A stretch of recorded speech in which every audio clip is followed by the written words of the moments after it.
Good morning and welcome to Miniature Monday here on Gaming with ADHD. Today we are going to be taking a look at the G.I. Joe role-playing game Hero Miniature Set number 1. Yes, that was an absolute mouthful.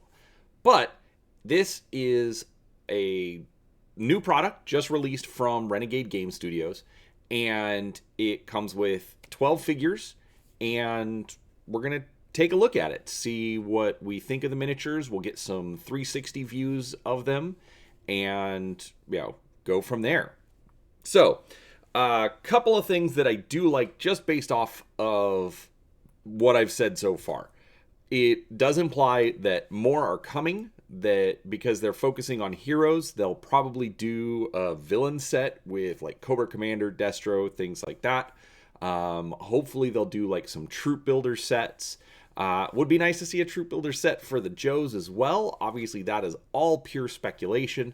But the fact that it does say hero miniatures does imply that there should be villains coming soon. And set number 1 does also imply that we'll get more sets down the road. So regardless, that is pretty exciting.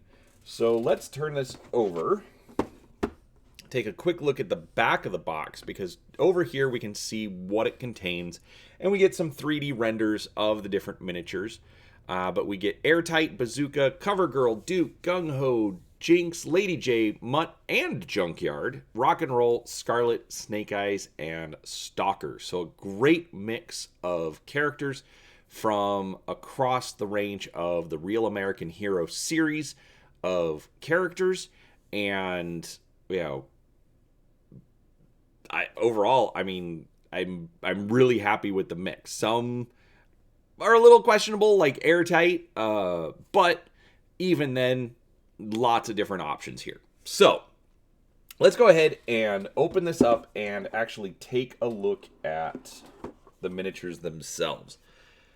So here we have the box, and let me take this lid off. I did pre-open it, I will be honest. It's not a pure unboxing, but wanted to make it a little easier. So as you can see, it's sort of an off-white plastic. There is a lot of dead space, as you can see. So clearly this box was designed for retail purposes, but they also do package it in a way that at least makes sure that the models are going to be protected, especially when you have long bits like Rock and Roll's machine gun, or where is it? Snake Eyes swords, Jinx's sword, Lady J's spear. So make sure that they do get to you in a better condition. So I do appreciate that, although I wouldn't have minded a slightly smaller package. I think they could have made it maybe a little bit thinner while keeping the same dimensions. But even then, should be good for storage for quite a few more figures later on down the road. But we'll get into that later. All right, so I'm going to reconfigure my setup a little bit. So just wait for that jump, and we'll get into looking at the individual models. All right, now first up we have Duke. I am starting with Duke because to me, Duke is always the guy in charge. Doesn't matter if there's an officer like Flint or Hawk around, it's Duke. I realize he's a first sergeant, but that's fine. It's Duke. So, overall, I do like this miniature. Now, as you can see from the box lid here, these seem to be more based on the G.I. Joe classified series of figures as far as their art and styling. So very much that's what you get with Duke. He's got the cross-chest bandolier, a little bit of like a communicator device up on the shoulder, and sort of a kind of futuristic looking battle rifle that he's carrying around. Obviously he's got pouches and whatnot on his back. He's got the armor plating against his shins and his knees. But overall, it's a pretty good looking character. I realize these are a little difficult to make out because they are Like I said, that off-white kind of gray plastic. But let's be honest, even in your regular eyesight, you're gonna see that. But I think these will take paint pretty well. These are easily board game quality miniatures, and the set does retail for $55 for all 12. So at about $5 a miniature after tax, I think it's a pretty good deal for what you're getting. The fact that they do come pre-assembled, they are in nice poses, they are in protected states so that they don't just come all mutilated. Overall, I think this is pretty good. He's got a good pose. He's leading from the front like you would expect from a character like Duke, and overall really happy with him. So that is Duke, first of the 12 miniatures we're going to take a look at. So give me a minute and we'll be back with the next. All right, and next up we have Scarlett. She is an espionage agent, martial arts specialist, and again, going with the classified series. She's got her daggers that you can see in the backpack along with some of the crossbow bolts. Does have her trademark red ponytail that you typically see, especially in some of the 80s art. But again, nice posing, good looking figure. Yes, again, little hard to see with all of the white plastic. Actually, live in motion. Let's try something. Nope, changing up the lighting doesn't really help. So let's put that back on. Haha. Okay, but again, it's Scarlett. She's one of those classic figures, and honestly, I think it would be a mistake to not have her in the set. But there we go with Scarlett. Good sculpt, good posing, and great figure. All right, now we've got Rock and Roll. This is the machine gunner from the original line of figures. He actually came out in the 1984 series with his trademark M60 machine gun. He's got the crossed bandoliers of ammunition, which is very reminiscent of the figure, although this time he does have a bit more of, we'll call it a mountain man appearance, with long hair, long beard, whereas in the original sculpt it was, while he did have a beard, which I'm not sure how regulation that was at the time, did at least come closer to the face and have a standard regulation haircut. But overall, I don't think this character has gotten a lot of love over the years. I know he's gotten 2 or 3 releases in the 3 3/4 inch figures, but outside of the comics, he didn't even show up a whole lot. I don't even remember him from the cartoon personally, being replaced by Roadblock, which totally fine. Roadblock was also an awesome character carrying the 50 caliber machine gun, but it's again nice to see some of those classic characters.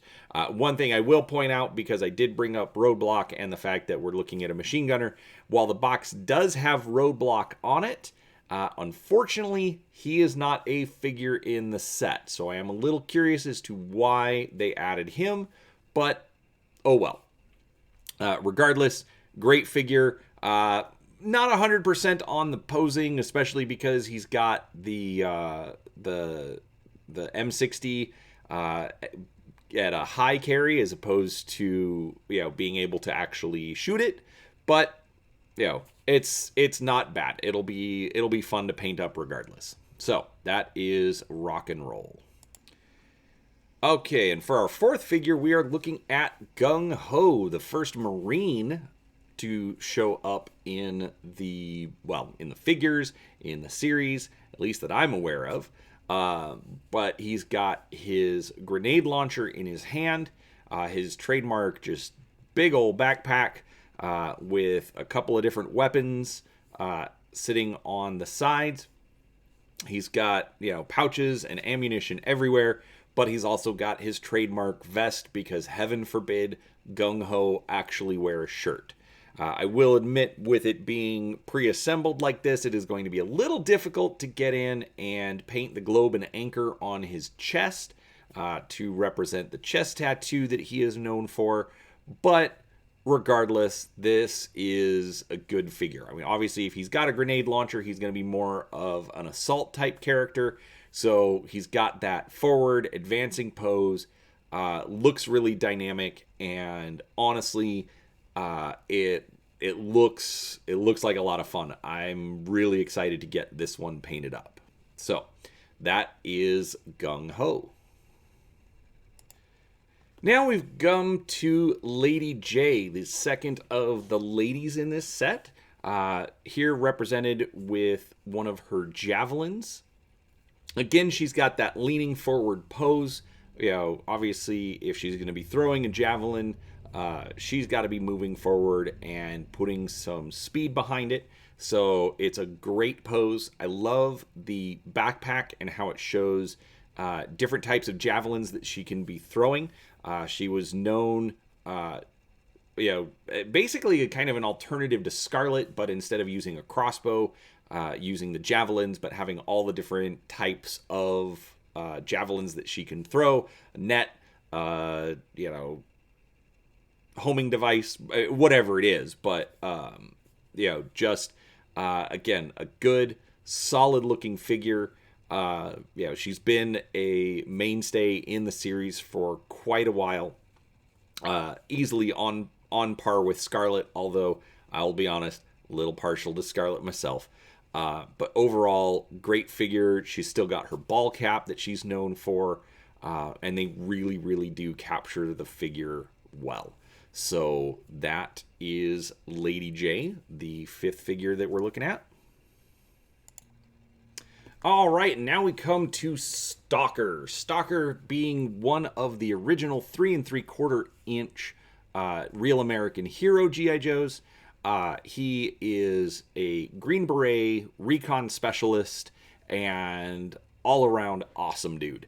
I distinctly remember him from the original cartoon, driving in on the motorcycle and busting through the gate as they do an infiltration exercise to show that they can protect a satellite. And overall, he is just awesome. He's been in the cartoons, the comics, literally for decades, and is just a great looking figure. He's got a really good pose. I do like that it's not running at this point, but I will admit I sort of made a mistake when going through this in my head, because for some reason, even though I'd read the names at the beginning, I thought this character was Flint, partly because of the beret and the fact that it's just white instead of black or green. And so I was going to use him to follow up Lady J, because they're typically associated with each other. But no, I get Stalker instead. And honestly, much better choice. Regardless, good looking figure. I like the battle rifle with... I don't quite know what that is on the end of the rifle. It looks like it could be a bayonet. It looks like it could be a grenade launcher. It looks like it could be a chainsaw. I honestly don't know, but overall, the figure looks good. He's got a good pose, and I think it's interesting that he's got kind of the jacket instead of like a commando tunic, or just like a regular military fatigue jacket that he's more commonly known for. But overall, that's fine. It's a good looking figure, and I'm excited to have this one as well. And so that is Stalker. Next on our list is Airtight. He is a chemical weapons specialist, and shown here with his traditional garb of a full NBC suit? Yeah, NBC suit, nuclear, biological, chemical. and his traditional vacuum cleaner. I'll be honest, this one, so for the figure itself, it's a good looking figure. He looks like he's doing something. I like how they centered it on the base so that he's got the 1 foot way back, but nothing really overhangs. He looks very centered in what in how he's posed. However, I'm not sure why they included this figure. I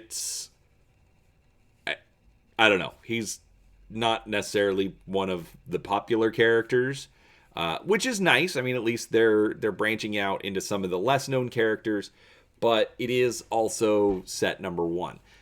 The aforementioned lack of roadblock in this set, even though he's on the cover, honestly, I think they could have used him here instead of Airtight. But it's still Airtight. It'll be fun to paint up. It'll also be a little bit of a challenge because his suit is kind of an orangish yellow. So it's going to be a bit more of a challenge just because yellow's always kind of a pain to work with. But it'll be good, and I'm always happy to have more Joes available than less. So here we've got Airtight.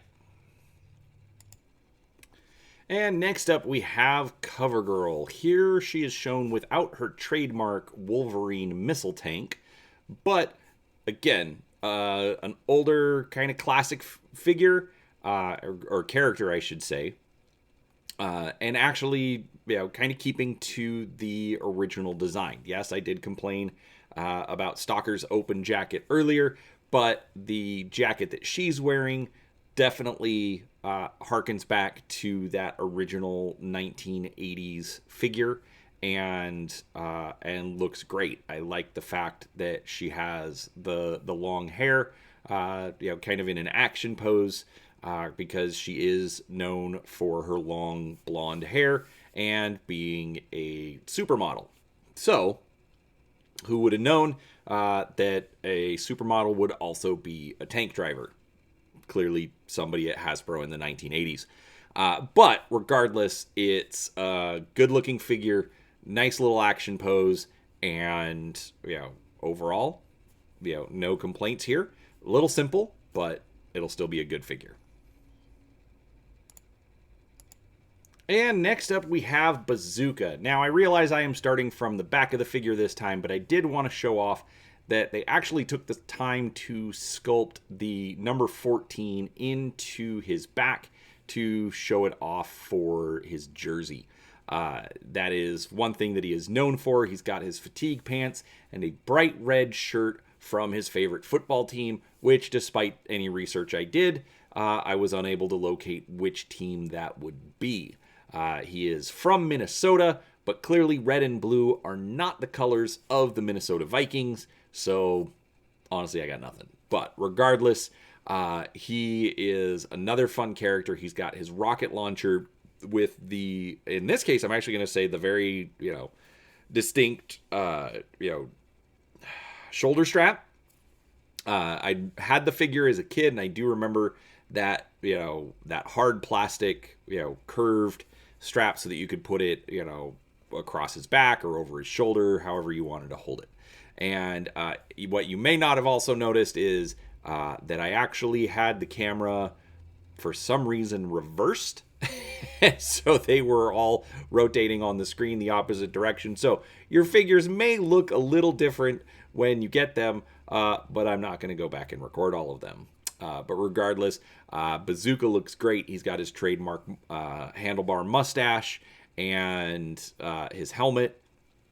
Overall, just, good-looking figure. Absolutely pays attention to the original details of the real American hero figure, in addition to just being a cool figure on its own. So, that is Bazooka. We'll let him finish rotating around so you can see his face one more time, and we'll move on to the next.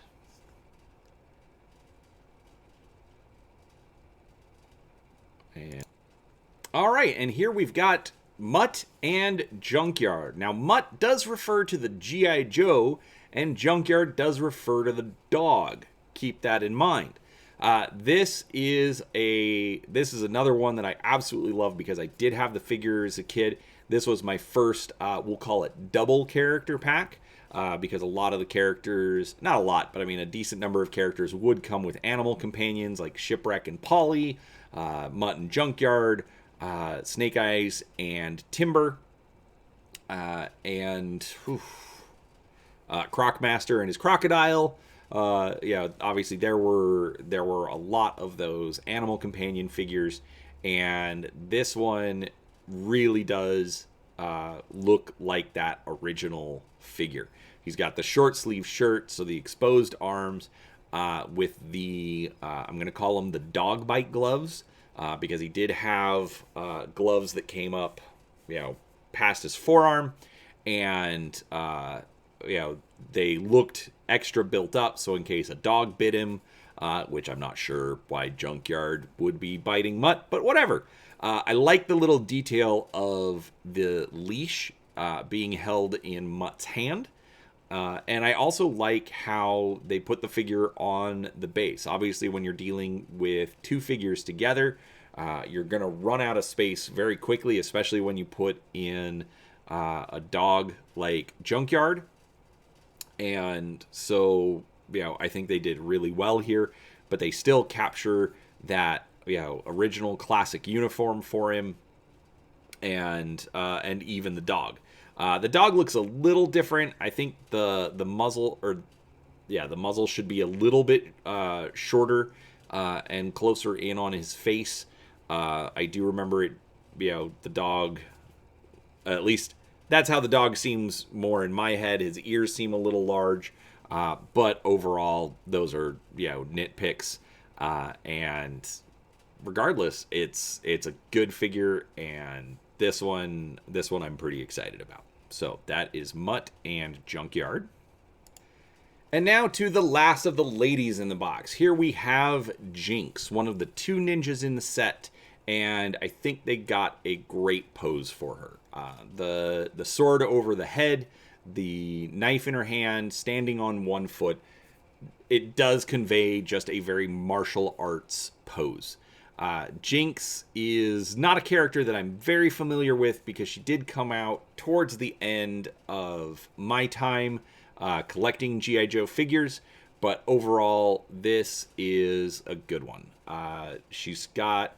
Now, the Jinx that I remember didn't have what I'm going to call the skirt, but I think, it'll still paint up very well. I think especially because she is known for her red outfit. I think it's going to show up and look really nice.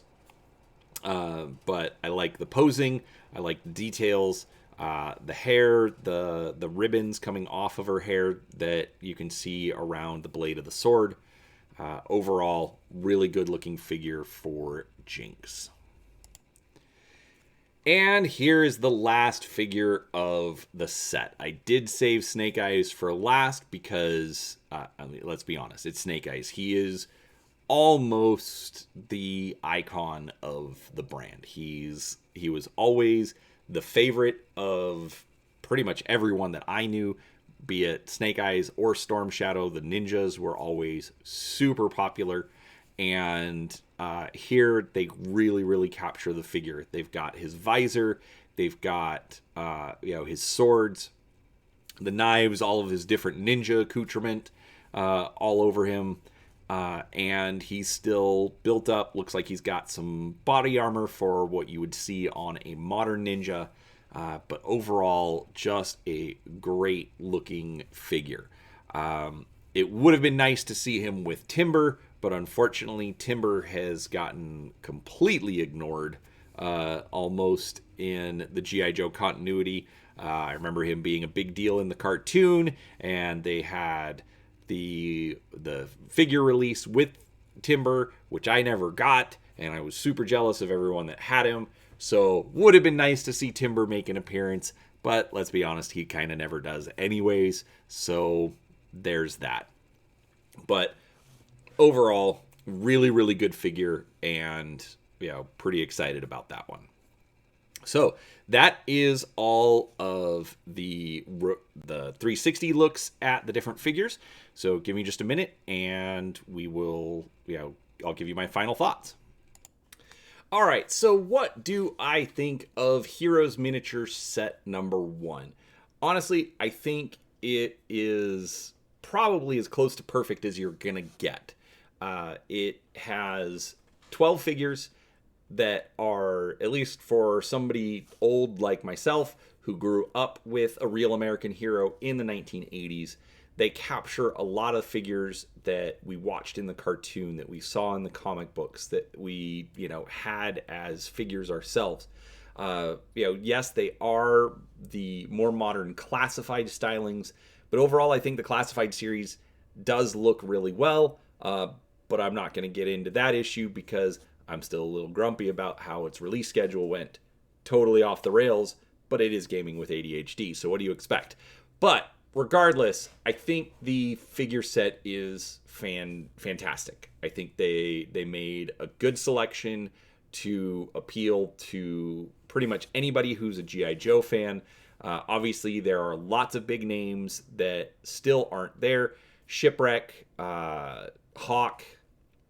Hawk's always a favorite of mine, I'll be honest, even though he's a general, but he's still kind of a minor character. But Shipwreck, Hawk, or Sergeant Slaughter, or, any of the other, characters that, were around a lot, especially the fact that, it's just G.I. Joes. So there's a ton to choose from. Somebody's going to be let down by having one character over another. I think the mix of everything was really good. The fact that you have black characters and white characters, you have, I'll be honest, I'm not sure exactly who, but I know there should be at least some Hispanic characters. You've got men, you've got women, you've got everything for everyone. And for someone like me, like I said, I'm complaining that Roblox isn't in the box. They have so much to draw from and so much to actually work with that I'm super excited to see what they come up with next. Obviously, I suspect that the next box will probably be something for Cobra, but even then, it's going to be a lot of fun, and I hope that we see a lot more releases like this. So, with that said, what do you think? Are there figures that you would have preferred to see, figures that you wish they hadn't included? Let us know down in the comments. And, if you like this, make sure that you like the video and share it out, subscribe to the channel. I do try to put out a few different videos each week about all sorts of tabletop gaming content. I'd love it if you came along to see what we had to share. So, thanks for watching, and we'll talk to you next time. Bye.